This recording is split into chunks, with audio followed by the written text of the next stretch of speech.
أعوذ بالله من الشيطان اللعين الرجيم بسم الله الرحمن الرحيم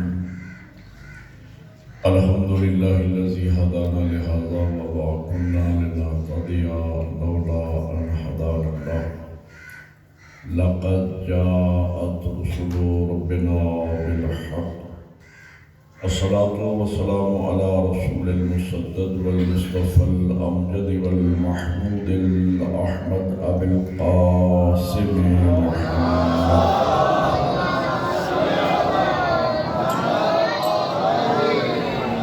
وآله الطيبين الطاهرين المعصومين أما بعد فقد قال الله تبارك وتعالى في كتابه الأعلى بسم الله الرحمن الرحيم من يبتغي غير الإسلام دينا فلن يقبل منه وهو في الآخرة من الخاسرين بلند صلى الله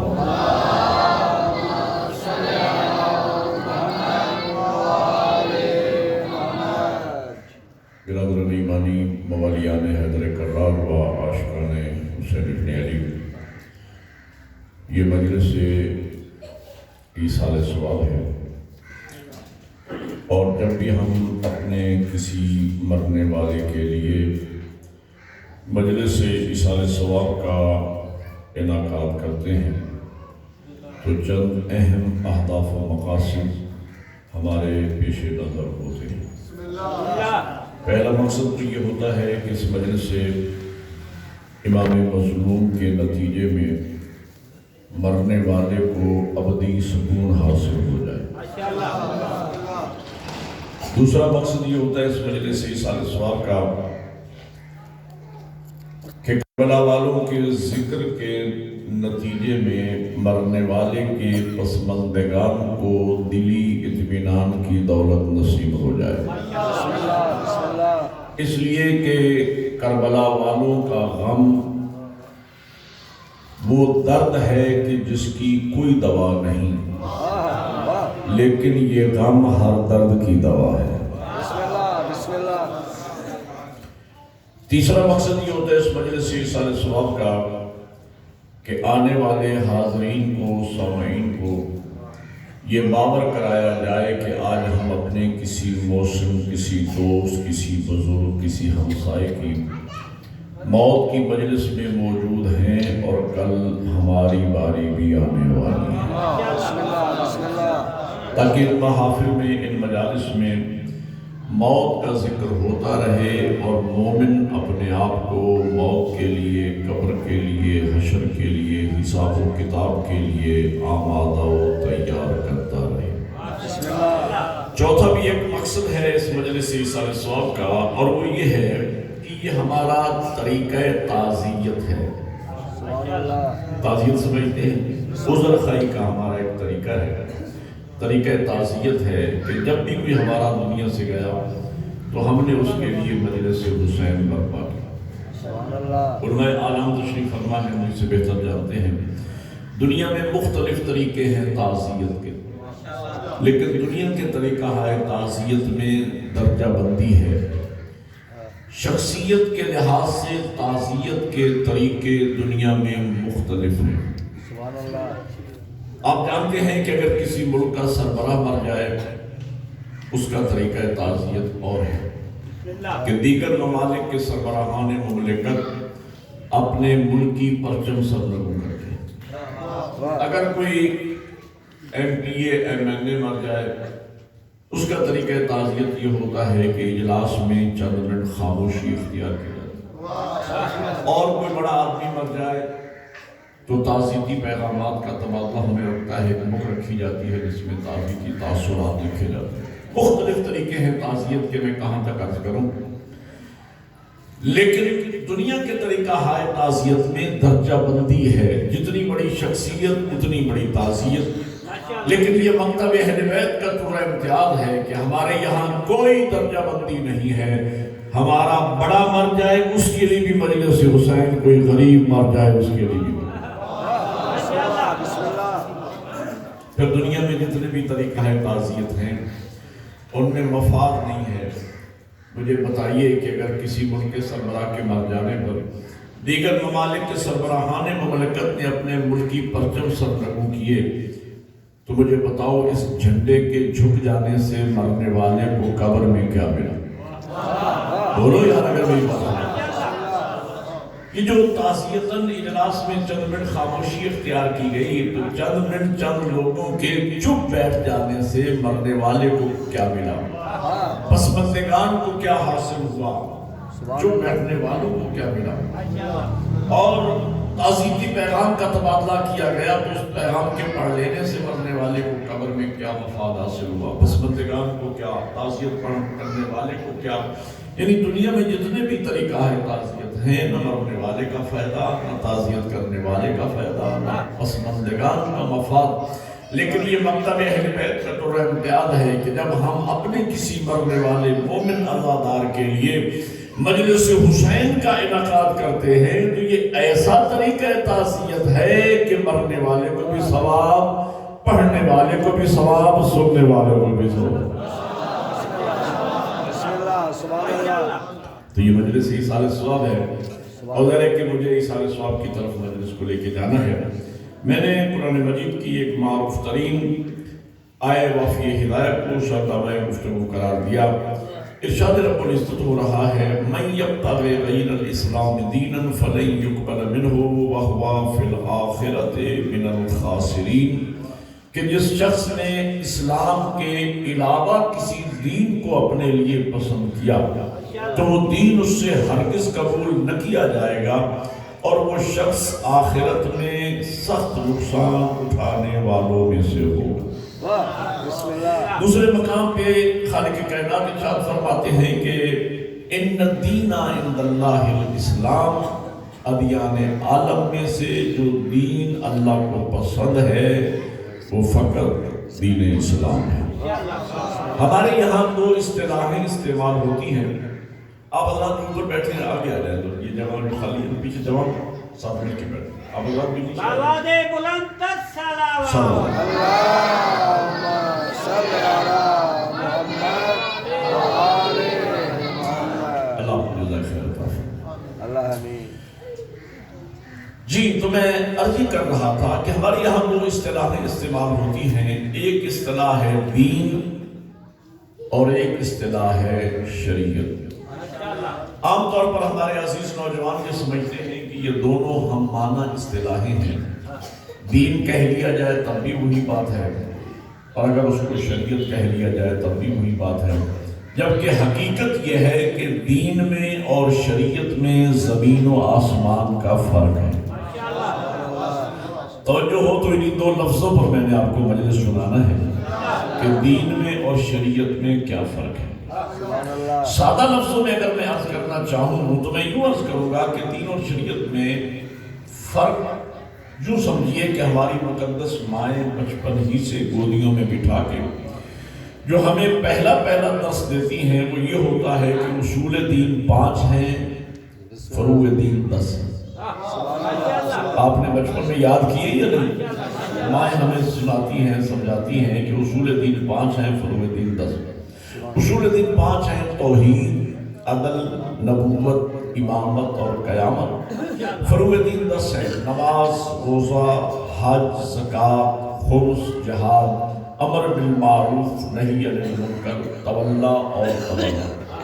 دین اور شریعت میں سادہ لفظوں میں فرق یہ ہے کہ جو 5 ہیں انہیں دین کہا جاتا ہے، جو 10 ہیں انہیں شریعت کہا جاتا ہے۔ بات سمجھ آ رہی ہے میری؟ میں کچھ اب ظاہر ہے کہ میں نے 15-16 گھنٹے کا سفر کیا ہے، اور پھر رات کو پھر 15-16 گھنٹے کا سفر کر کے میں نے لاہور جانا ہے۔ یہ جو 48 گھنٹے میں نے آپ کے لیے نکالے ہیں، تو میری خواہش تو ہے کہ میں کچھ آپ کو دے کے جاؤں۔ اب جتنے احباب بیٹھے ہیں، مخلصین بیٹھے ہیں، توجہ فرمائیں گے، ایک لفظ انتہائی قیمتی۔ دین اور شریعت میں دوسرا فرق یہ ہے کہ دین کا تعلق عقیدے کے ساتھ ہے، شریعت کا تعلق عمل کے ساتھ۔ ہمارے یہاں کچھ لوگ بحث کرنے لگے ہیں، اور آپ بھی سیکھتے ہیں یہ چیز ان بچوں کو الگ الگ کرنا بٹھا دیں یہ کٹھے بیٹھیں گے تو آپ کو ڈسٹرب کرتے رہیں گے ایکڑا اسے بیٹھے رہیں لیکن الگ الگ درود پڑھیں محمد والے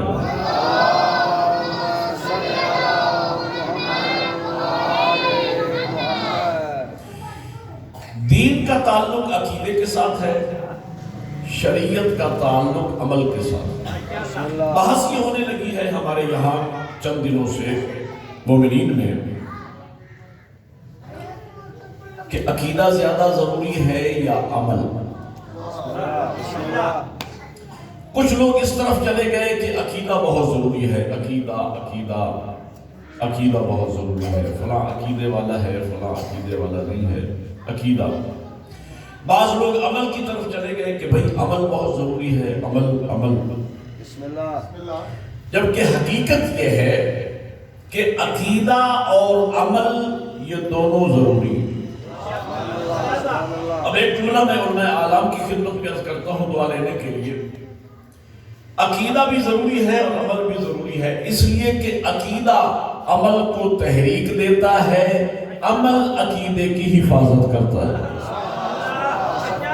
توجہ فرمائیے عقیدہ عمل کو تحریک دیتا ہے عمل عقیدے کی حفاظت کرتا ہے تو دونوں ضروری ہیں عقیدہ بھی ضروری ہے اور عمل بھی ایک بات اور یاد رکھنا نوجوان توجہ فرمائیں کہ قرآن مجید میں اللہ نے ہمیشہ عقیدے والوں سے عمل مانگا ہے بعد عقیدوں سے نہیں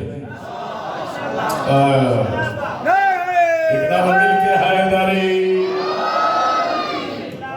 اللہ نے ہمیشہ عقیدے والوں سے عمل کا تقاضا کیا ہے بعد عقیدوں سے اللہ نے عمل مانگا ہی نہیں ہے نماز کے لیے فرمایا ان الصلاۃ کانت علی المؤمنین کتابا موقوتا ہم نے وقت مقررہ پر نماز مومنوں پہ فرض کی ہے یہ میں نے قرآن مجید کی آیت پڑھی ہے ان الصلاۃ کانت علی المؤمنین کتابا موقوتا وقت مقررہ پر ہم نے نماز مومنوں پہ فرض کی ہے بسم اللہ نہ مشرکوں پہ نہ کافروں پہ نہ منافقوں پہ اللہ نے ان تینوں کو منہ نہیں لگایا نماز مومنوں پہ فرض کی ہے ایمان کی تین ضدیں ہیں شرک ایمان کی ضد ہے کفر ایمان کی ضد ہے نفاق ایمان کی ضد ہے مومن وہ ہے جو لا الہ الا اللہ پڑھ کے شرک سے دور ہو چکا ہو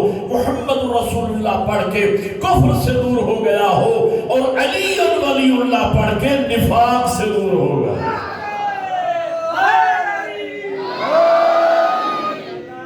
اسے کہا جاتا ہے مومن اللہ فرماتا ہے ہم نے نماز مومنوں پہ فرض روزے کے لیے ارشاد فرمایا یا ایھا الذین آمنوا کتب علیکم الصیام کما کتب علی الذین من قبلکم لعلکم تتقون اے ایمان والو روزے تم پہ لکھ دیے گئے ہیں یعنی فرض کر دیے گئے ہیں بسم اللہ کما کتب علی الذین من قبلکم جس طرح تم سے پہلے لوگوں پہ فرض کیے گئے تھے کیوں لعلکم تتقون تاکہ روزے رکھنے کے بعد تم متقی بن جاؤ جمعہ پڑھ کے بیٹھے ہو نمازی لوگ میرے سامنے ہو اجازت ہو تو ایک جملہ عرض کروں آپ کی خدمت میں تاکہ متقی بن جاؤ گویا اللہ ہمارے لیے ایک منتھلی ٹریننگ کا پروگرام بنائے ہوئے ہے کہ سال میں ایک پورا مہینہ ہم سے روزے رکھوا کے ہمیں متقی بنا کے اللہ ہمیں مولا امیر کی رعیت میں شامل کرنا چاہتا ہے اس لیے کہ علی آوارہ گردوں کا امام نہیں علی متقیوں کا امام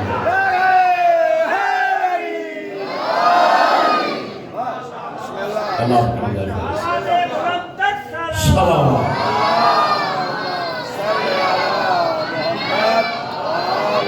جب بھی اللہ نے عمل کا تقاضا کیا ہے خطاب صاحبہ یا ایھا الذین آمنوا اطیعوا اللہ و اطیعوا الرسول یا ایھا الذین آمنوا اتقوا اللہ وقولوا قولا سدیدا یا ایھا الذین آمنوا وکونوا مع الصادقین، اے ایمان والو یہ کرو۔ اے ایمان والا کسے کہتے ہیں؟ میدان خندق میں پیغمبر نے فقط ایمان بتلایا نہیں، دنیا کو مجسم ایمان دکھایا۔ میدان خندق میں پیغمبر اسلام نے، اور یہ شیعہ سنی کتب میں روایت موجود ہے، جب میرے امیر آقا عامر ابن عبدود کے مقابل میں جا رہے تھے، نبی نے فرمایا بارز الایمان کلہ الی الکفر کلہ، کل کا کل ایمان جا رہا ہے کل کی کل کفر کی جانب۔ تو نبی نے بتا دیا ایمان کو مجسم دیکھنا ہو تو میرے بھائی علی ابن ابی طالب کو دیکھو۔ مولانا اس حدیث خندق کے بعد میں ان آیات کا ترجمہ یوں کیا کرتا ہوں۔ اللہ فرماتا ہے یا ایھا الذین آمنوا، کیا مطلب؟ اے علی علی کرنے والوں، بسم اللہ بسم اللہ، اے یا علی مدد کے نعرے لگانے والوں، اے علی ولی اللہ کی آذانیں دینے والوں، بسم اللہ نماز تم پہ فرض ہے، بسم اللہ بسم اللہ، روزے کا حکم تمہارے لیے ہے، سبحان اللہ، عمل کا تقاضا اللہ نے۔ تو میں آگے کر رہا تھا کہ دین اور شریعت میں فرق یہ ہے کہ دین کا تعلق عقیدے سے ہے، بسم اللہ، شریعت کا تعلق عمل سے۔ سبحان یہ اللہ، دونوں سبحان اللہ، ضروری ہے، بے شک، لیکن ان دونوں میں ایک فرق ہے۔ سبحان اللہ، یہ فرق اگر میں علی حسین بھائی سمجھانے میں کامیاب ہو گیا، لاہور سے یہاں چل کے آنے کا میرا حق ادا ہو جائے گا۔ سبحان اللہ، سبحان ان اللہ، دونوں میں ایک فرق ہے، سبحان اللہ، فرق بھی مثال کے ذریعے عرض کرو واہ، کہ میں بھی چھوٹا سا مدرس بھی رہا ہوں، بچوں کو پڑھاتا رہا ہوں، بسم اللہ، تو عادت بنی ہوئی ہے، مثال دیتا ہوں میں، مثال سنیے۔ دونوں ضروری ہیں، عقیدہ بھی ضروری ہے اور عمل بھی ضروری ہے۔ بسم اللہ، جس طریقے سے ایک نارمل لائف گزارنے کے لیے، ایک اچھی زندگی گزارنے کے لیے انسان کو دو چیزوں کی ضرورت ہوتی ہے، بسم اللہ، ایک پیسہ، دوسرا صحت۔ سمجھ کے جائیں۔ بے شک بے شک، بسم اللہ، میں نے خمسہ مجالس میں بھی بارہا ایک بات عرض کی کہ مجلس میں بولنے سے زیادہ ضروری ہے مجلس کو سمجھنا، بے شک، سمجھنا۔ ذرا سمجھیے گا، میں دین اور شریعت سمجھانے کی کوشش کر رہا ہوں، بزرگوں کی موجودگی میں، علماء کی موجودگی میں، عزیز بچوں کو اور نوجوانوں کو۔ تو دونوں عقیدہ بھی ضروری ہے، عمل بھی ضروری ہے۔ مثال دے رہا ہوں، جس طریقے سے نارمل لائف گزارنے کے لیے انسان کو دو چیزوں کی ضرورت ہے، ایک پیسہ، دوسرا صحت۔ اب اگر لوگ اس میں بحث کرنے لگیں اور جھگڑنے لگیں کہ زیادہ ضروری کون سا ہے، پیسہ زیادہ ضروری ہے یا صحت زیادہ ضروری ہے، تو یہ لڑائی، یہ اختلاف، یہ جنگ فضول ہے۔ او بھائی دونوں ضروری ہیں۔ بسم اللہ، بسم اللہ، اگر انسان کے پاس پیسہ نہ ہو تو غربت انسان کو پریشان کرتی ہے، اور اگر صحت نہ ہو تو بیماری انسان کو پریشان کرتی ہے۔ بسم اللہ، بسم اللہ، میں اس کی مثال دوں، ایک دوست سے ہم سے پوچھا کہ صاحب آپ نے اس سیزن میں جو پچھلا گزرا ہے، گرمیوں کا سیزن، اس میں آپ نے آم کھائے؟ کہنے کہ مولانا کیسی باتیں کرتے ہیں، آم کھانا، کیلا، فروٹ، سیب، یہ جتنے بھی، مہنگائی اس قدر زیادہ ہو گئی ہے کہ اب ہم مزدوری کر کے 2 وقت کی بچوں کی روٹی پوری کر لیں بڑی بات ہے، آپ فروٹ کھانے کی باتیں کر رہے ہیں۔ تو آپ نے دیکھا کہ غربت انسان کو پریشان کرتی ہے۔ اچھا، ہم نے ایک بزرگ سے پوچھا کہ قبلہ آپ نے پچھلے سیزن میں آم کھائے؟ مسکرا کے کہنے کے مولانا کیسی باتیں کرتے ہیں، اس سے پچھلے سیزن میں ایک آم گھر والوں سے چھپ چھپا کے کھا لیا تھا، 5 دن دوڑ شہر میں سول اسپتال میں رہ گیا۔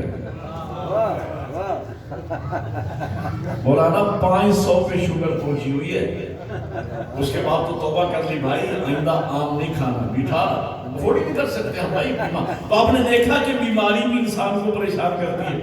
تو دونوں ضروری ہے، پیسہ بھی ضروری ہے اور صحت بھی ضروری ہے، لیکن ان دونوں میں فرق یہ ہے کہ پیسہ ٹرانسفریبل ہے، صحت ٹرانسفریبل نہیں۔ وہ جنہیں سمجھ آئی ہے وہ بولے ہیں، جنہیں سمجھ نہیں آئی میں ان کے لیے ترجمہ کیے دیتا ہوں۔ بسم اللہ۔ دونوں ضروری ہے، پیسہ بھی ضروری ہے، صحت بھی۔ فرق یہ ہے کہ پیسہ ایک آدمی سے دوسرے آدمی کو منتقل ہو سکتا ہے، ٹرانسفر ہو سکتا ہے، لیکن ایک بندے کی صحت دوسرے بندے کو نہیں مل سکتی۔ پھر سنیے، مثلا ہو آپ کے کوئی عزیز یا ہمسایہ کوئی غریب ہے، اس نے اپنی بیٹی کی شادی کی تاریخ رکھی، جب دن قریب آ گئے تو آپ نے دل میں سوچا کہ یہ میرا مومن بھائی ہمسایہ بیچارہ یہ اتنا غریب آدمی ہے کہ یہ تو دو آدمیوں کو ایک وقت کا چاند کا کھانا نہیں کھلا سکتا، چل جائے کہ شادی اور اس کے اخراجات یہ بیچارہ کیا کرے گا۔ آپ تو اللہ نے سب کچھ دے رکھا تھا، آپ ذمہ تھے، آپ تاجر تھے، آپ امیر آدمی تھے، آپ بینک تشریف لے گئے، 1,00,000 روپیہ نکلوایا آپ نے، لفافے میں بند کیا، دوست کے پاس گئے اور جا کے رکھ دیا کہ صاحب یہ پیسے رکھیں، بیٹی کی شادی کیجیے۔ دوست کی بیٹی بھی تو بیٹی ہوتی ہے، بیٹی کی شادی کیجیے، بعد میں دیکھا جائے گا۔ تو آپ نے اپنے دوست کی غربت کا علاج تو کر لیا، کیوں؟ اس لیے کہ پیسہ ٹرانسفریبل ہے، پیسہ منتقل ہو سکتا ہے، ایک کا پیسہ دوسرے کو جا سکتا ہے، لیکن صحت ٹرانسفریبل نہیں ہے، صحت ایک کی دوسرے کو منتقل نہیں ہو سکتی۔ اللہ نہ کرے، ہر گھر کی کہانی ہے، کسی کا 8-10 سال کا بچہ بیمار ہو جائے، وہ کبھی دوڑ سول اسپتال میں لے کے جا رہا ہے، کبھی نواب شاہ لے کے جا رہا ہے، کبھی حیدرآباد لے کے جا رہا ہے، کبھی مثلا کراچی لے کے جا رہا ہے آغا خان ہاسپٹل میں، کبھی اس پیر کے پاس، کبھی اس فقیر کے پاس، بچہ ایک دن بدن دبلا ہی ہوتا جا رہا ہے۔ باپ ماشاءاللہ سے خود اتنا قوی ہیکل جوان ہے کہ اگر اپنی صحت کا 40واں حصہ بیٹے کو ٹرانسفر کر دے تو بیٹا صحت مند ہو جائے، لیکن صحت ٹرانسفریبل نہیں ہے۔ او بھائی بات سمجھو، آپ دیکھتے ہیں جب چھوٹے بچے 6 مہینے سال کے بیمار ہوتے ہیں تو مائیں بیچاری گود میں لے کے آنسو بہاتی ہیں کہ میرے لال اگر بیماری اور صحت کوئی بانٹنے والی شے ہوتی، ماں تیری تکلیف تیری بیماری اپنے کھاتے میں ڈال لیتی، اپنی صحت تجھے دے دیتی، لیکن ماں غریب آنسو تو بہا سکتی ہے، دعا تو مانگ سکتی ہے، تیرا دکھ نہیں بانٹ سکتی۔ تو پیسہ ٹرانسفریبل ہے، صحت ٹرانسفریبل۔ اب میں اگر آپ متوجہ ہیں تو میں وہ جملہ عرض کروں جس کے لیے میں نے آپ کو زحمت دی، توجہ ہے؟ یعنی دونوں ضروری ہے، پیسہ بھی ضروری ہے، صحت، میں دین اور شریعت اگلے جملے میں سمجھانے چلوں، دونوں ضروری ہے، پیسہ بھی ضروری ہے، صحت بھی۔ فرق یہ ہے کہ پیسہ ٹرانسفر ہو سکتا ہے، دوسرے بندے کو جا سکتا ہے، صحت ٹرانسفریبل نہیں ہے۔ یہی فرق ہے دین میں اور شریعت میں، عقیدے میں اور عمل میں، کہ مرنے کے بعد عمل ٹرانسفریبل ہے، عقیدہ ٹرانسفریبل نہیں ہے۔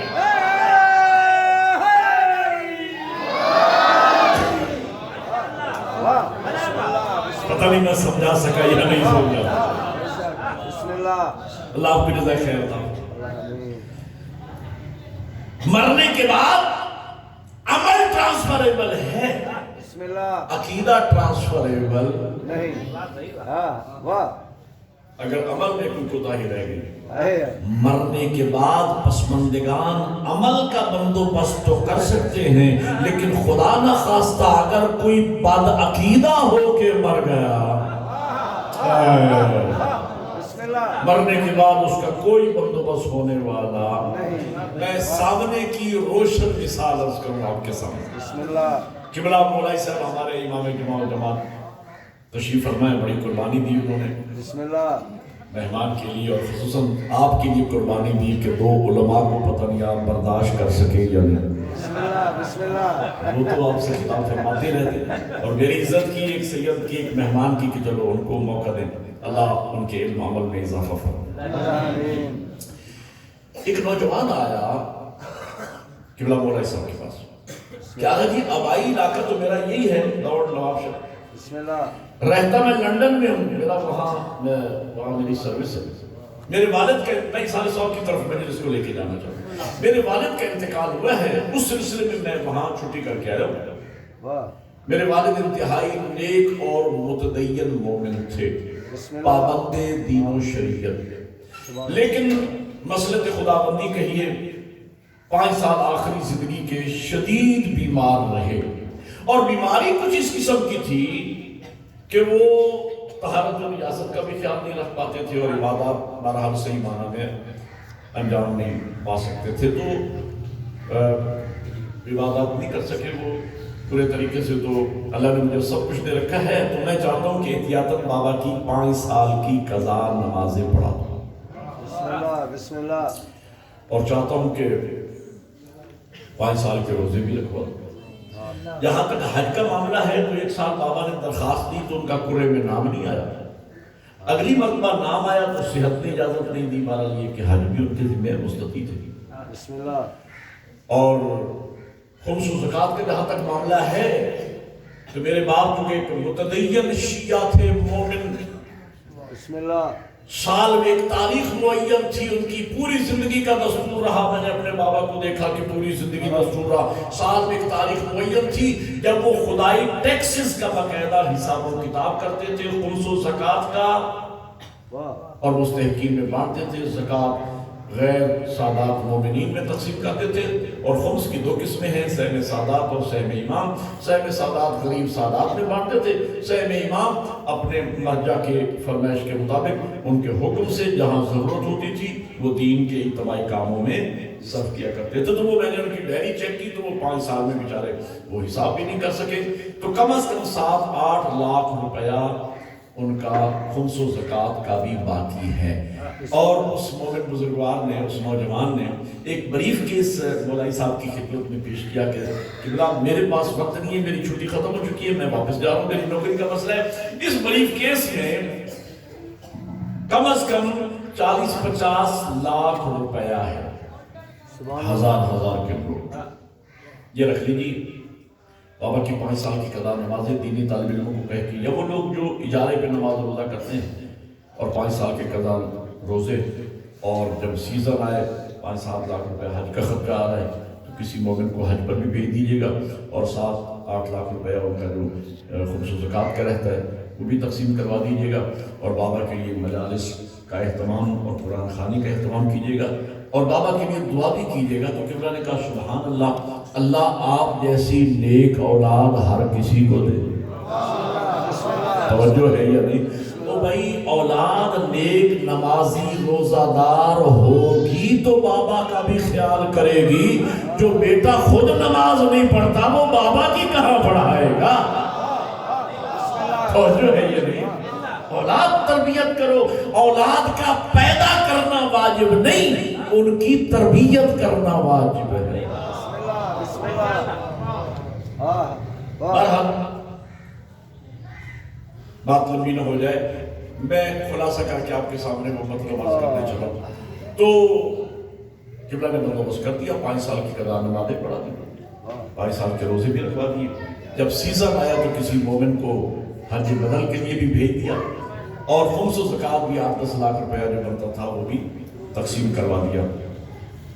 تو میں کہنا یہ چاہ رہا ہوں کہ نمازیں پڑھی ہم نے، دفتر اعمال پر ہو گیا مرنے والے کا، بولتے رہو اگر میری بات ہے، روزے رکھے ہم نے، ادا ہو گئے مرنے والے کے، حج کیا ہم نے، اللہ کی بارگاہ میں سرخرو ہو گیا مرنے والا، خمس و زکوٰۃ پہنچایا ہم نے، اللہ کی بارگاہ میں فریضے سے سبکدوش ہو گئے مرحوم۔ تو یہی تو میں کہنا چاہتا ہوں کہ مرنے کے بعد عمل ٹرانسفریبل ہے۔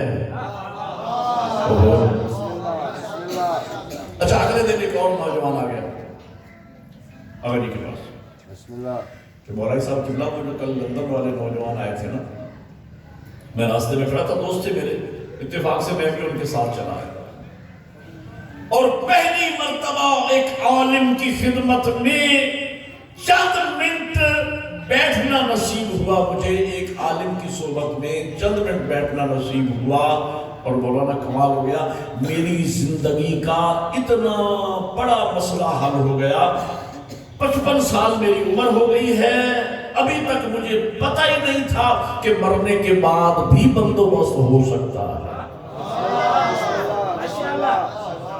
کل مجھے آپ کی صحبت میں 5 منٹ میں، اسی لیے میرے بھائیو جوانوں توجہ فرمانا، اسی لیے حکم ہے عالم بنو یا طالب علم بنو، یا ان دونوں سے رابطے میں رہو تاکہ تمہیں حلال محمد اور حرام محمد کا پتہ چلے۔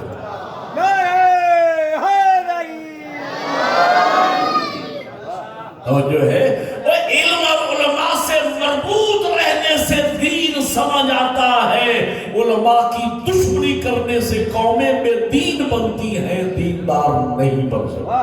بسم اللہ بسم اللہ۔ قرآن مجید میں حکم ہے هل يستوي الذين يعلمون والذين لا يعلمون، کیا عالم اور جاہل برابر ہو سکتے ہیں؟ عالم اور جاہل میں فرق کرو، رابطہ۔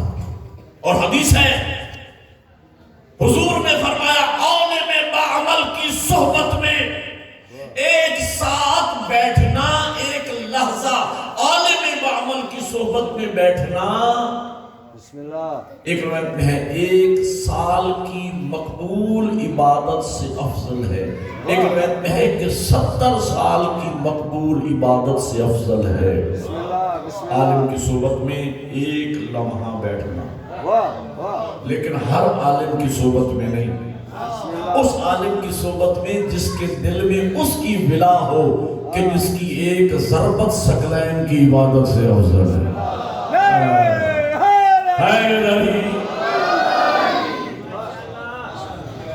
لیکن مولانا کل میں آیا تو میرا اور وہ جو میرے دوست آئے تھے نا، وہ تو لندن میں بیچارے ملازمت پیشہ ہیں، میں امریکہ میں رہتا ہوں، سبحان اللہ، کنسٹرکشن کی کمپنی ہے میری اپنی، اور اربوں خربوں ڈالر کا کاروبار ہے میرا۔ کل مجھے بھی شوق پیدا ہوا، میرے والد کا بھی انتقال ہو چکا ہے، میں چاہتا ہوں کہ میرا بابا بھی بخشا جائے، اور اس میں بھی ایک بریف کیس مولانا صاحب کی طرف بڑھایا کہ جی وہ تو ہزار کے نوٹ بھر کے لائے تھے نا، واہ اس میں 50-60 لاکھ کے ڈالر بھرے، واہ واہ، اور آپ یہ رکھ لیجئے، اور مہربانی کر کے کوشش کیجئے کہ میرے باپ بھی بخشے گئے۔ تو قبلہ مولوی صاحب نے فرمایا کہ بیٹا یہ بتا کہ تیرے بابا کی کتنی سالوں کی نماز قضا ہے جو میں نے پڑھانا ہے؟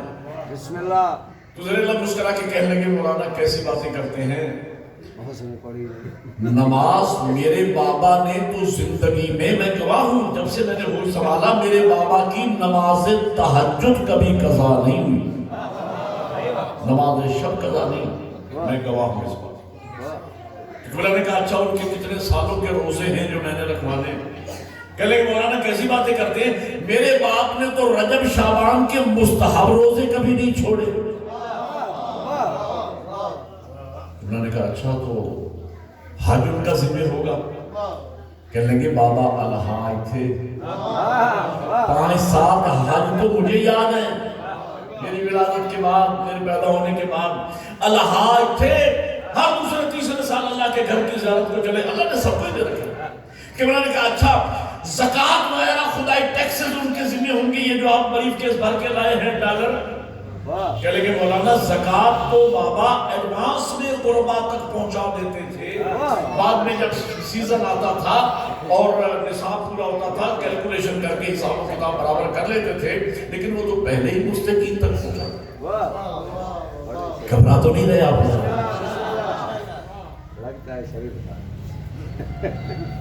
قبلہ نے کہا کہ بیٹا یہ بتا، نمازیں آپ کے بابا کی ذمہ نہیں، روزے ان کے ذمہ نہیں، حج ان کا ذمہ نہیں، زکوٰۃ ان کی ذمہ نہیں، یہ جو بریف کیس بھر کے لائے ہو اس کا میں نے کرنا کیا ہے؟ اب جو سمجھے گا وہ بولے گا ویسے۔ کہہ لیں کہ مولانا کرنا کروانا کچھ نہیں ہے، بس معاملہ کچھ اس قسم کا ہے، اب کہتے ہوئے بھی ذرا مجھے شرم سی محسوس ہو رہی ہے، لیکن کیا کروں باپ ہے، چاہتا ہوں بخشا جائے۔ معاملہ کچھ اس قسم کا ہے کہ میرا والد جو تھا نا وہ مولا علی کی امامت و ولایت کا منکر تھا۔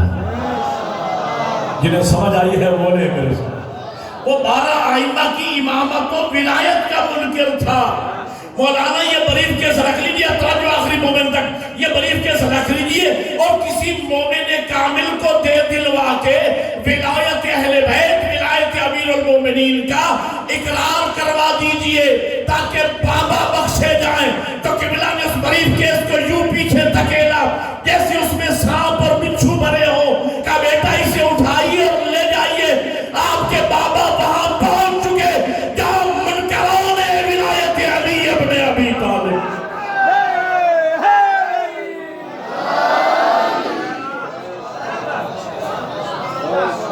آپ کے بابا وہاں پہنچ چکے جہاں منکروں نے ولایت اہل بیت پہنچا کرتے ہیں۔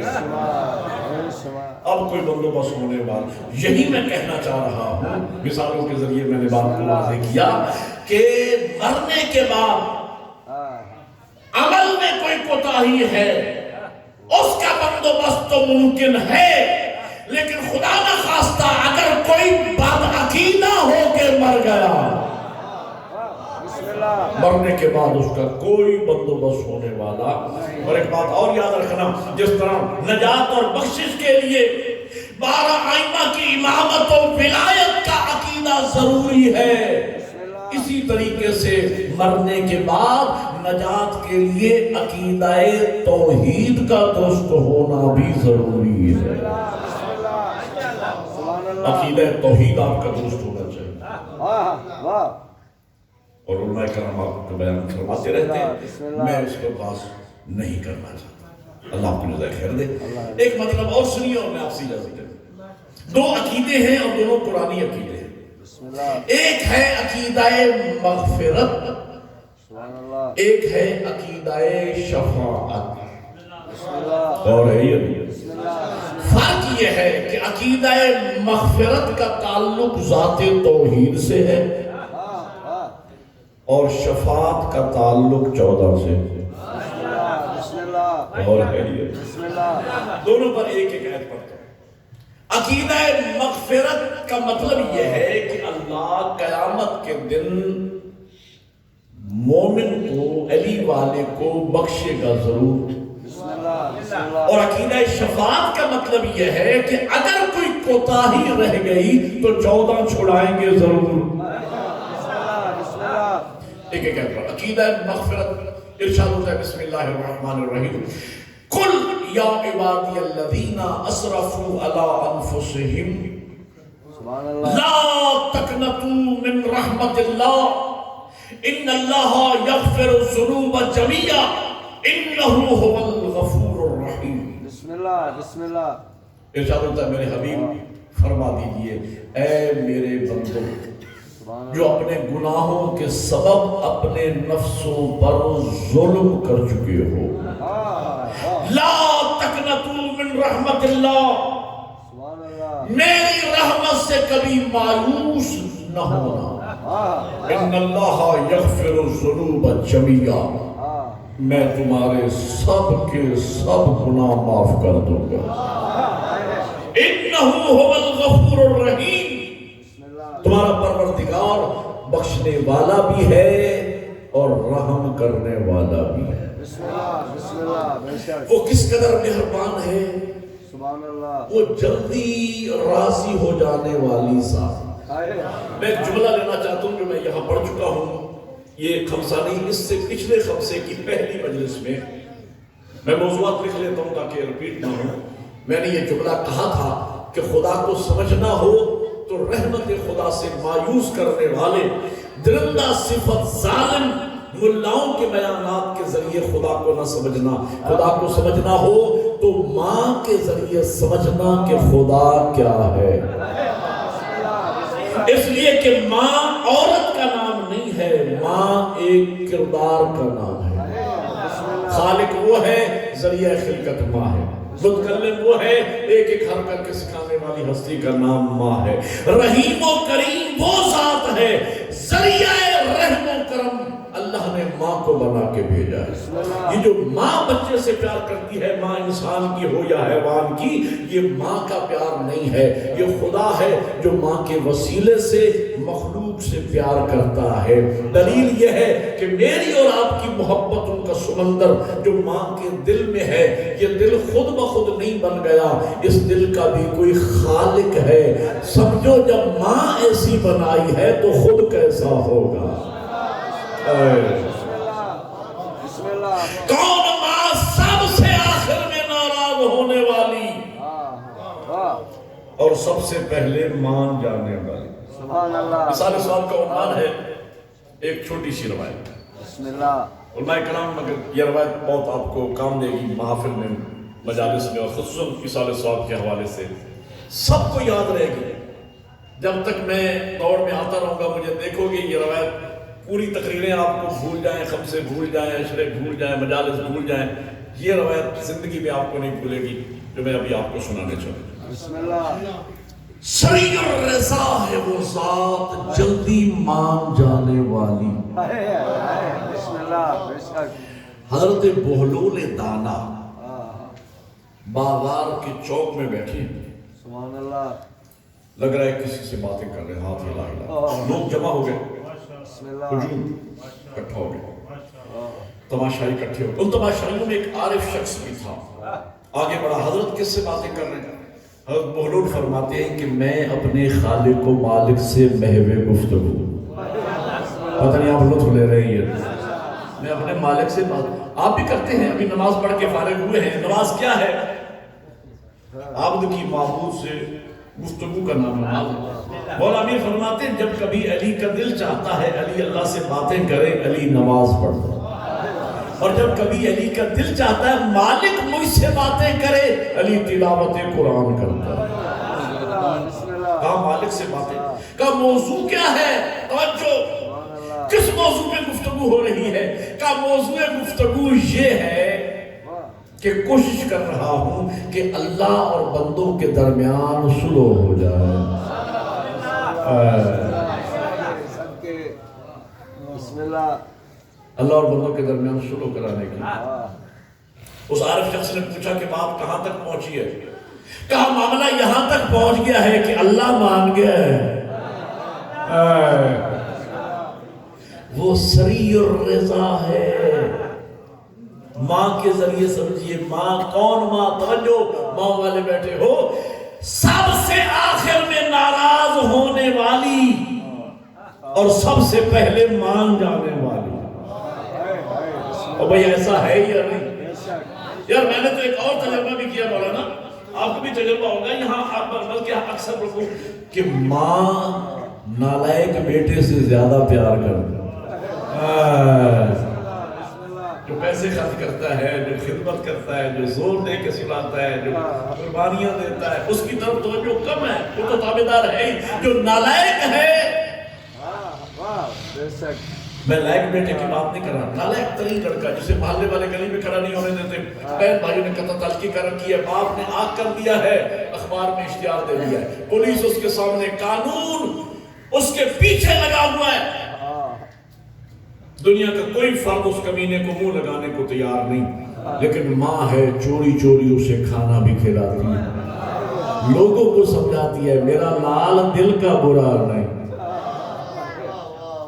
اور کوئی ایسا مرحلہ آ جائے کہ ماں کو بھی کہنا پڑ جائے چل نکل یہاں سے، اور وہ گھر سے نکلے، اگلے دن نہیں اگلے لمحے یوں ٹرن لے کے واپس آ جائے، سچے جھوٹے دو آنسو ماں کے سامنے بہا دے، محلے والوں کو سال لگ جائیں گے، بہن بھائیوں کو مہینے لگ جائیں گے، باپ کو مانتے مانتے ہفتے لگ جائیں گے، لیکن اگلے ہی لمحے سینے سے لگا کے معاف کرنے والی ہستی کا نام ماں ہے۔ نبی فرماتے ایسی 70 ماؤں کا پیار جمع کرو تو ایک خالق کا پیار بنتا ہے، جس نے ماں ایسی بنائی ہے تو وہ خود کیسا ہو۔ بسم اللہ۔ تو سریع الرضا کا اللہ مان گیا ہے، بندے نہیں مان۔ خدا کتنا جلدی مانتا ہے۔ حضرت موسیٰ علیہ السلام کا زمانہ قحط پڑ گیا تھا، جانور بھوکے مرنے لگے، لوگ آئے یا نبی اللہ دعا کرے اللہ باران رحمت کا نزول۔ حضرت دعا کے لیے دست دعا بلند کرنا چاہتے تھے کہ حاطف غیبی کی ندا آئی، میرے نبی، میرے موسیٰ، اس مجمع میں ایک ایسا میرا نافرمان شخص موجود ہے، جب تک وہ مجمع میں موجود رہے گا میں تیری دعا بھی قبول نہیں کروں گا، پہلے اسے نکالو پھر دعا مانگو پھر قبول ہو۔ حضرت نے ہاتھ نیچے کر لیے، مجمع سے خطاب کیا، جو بھی ہے خدا فرماتا ہے وہ نافرمان ہے میرا، ایسا نافرمان جب تک نکلے گا نہیں میں نبی کی دعا بھی قبول نہیں کروں گا، نکل جائے تاکہ میں دعا کروں باران رحمت کا نزول ہو۔ یہ اعلان اس گناہگار نے بھی سن لیا۔ خدا سے رابطہ کتنا آسان ہے، آنکھیں بند کی، دل میں سوچا مالک تو جانتا ہے کہ میں گناہگار ہوں، یہ نہیں جانتے کہ میں نافرمان ہوں، میں یہاں سے نکلوں گا برباد ہو جاؤں گا، زندہ رہنے کے قابل نہیں رہوں گا، منہ اٹھا کے چل نہیں سکوں گا، میرا اللہ میں تیری بارگاہ میں سچے دل سے توبہ کرتا ہوں، معاف کر دے۔ لفظ معافی آیا، ٹھنڈی ہوائیں چلنے لگی، باران رحمت کا نزول ہوا، جل تھل ہو گیا۔ حضرت موسیٰ نے بارگاہ توحید میں عرض کیا، پروردگار وہ گناہگار تو نکلا نہیں، میں نے دعا مانگی نہیں، یہ باران رحمت کیسے ہو گئی؟ کریم کی آواز آئی، موسیٰ اسی گناہگار کی وجہ سے ہوئی ہے، وہ میرا ہو گیا ہے میں اس کا ہو گیا۔ یہاں علی شان بھائی اللہ اکرام کی خدمات قبول فرمائے، ایک میں جوانوں سے بات کہنے چلا ہوں تاکہ میرا آنا مومنین کے لیے رحمت ثابت ہو۔ جوانوں سر کھاؤ اور جملہ سنو۔ ایک بات آج کی مجلس میں، یہ مجلس نہیں پورا عشرہ ہو جائے گا اگر میں جملہ سمجھانے میں کامیاب ہو گیا۔ توجہ توجہ توجہ، یاد رکھنا تعلیمات قرآن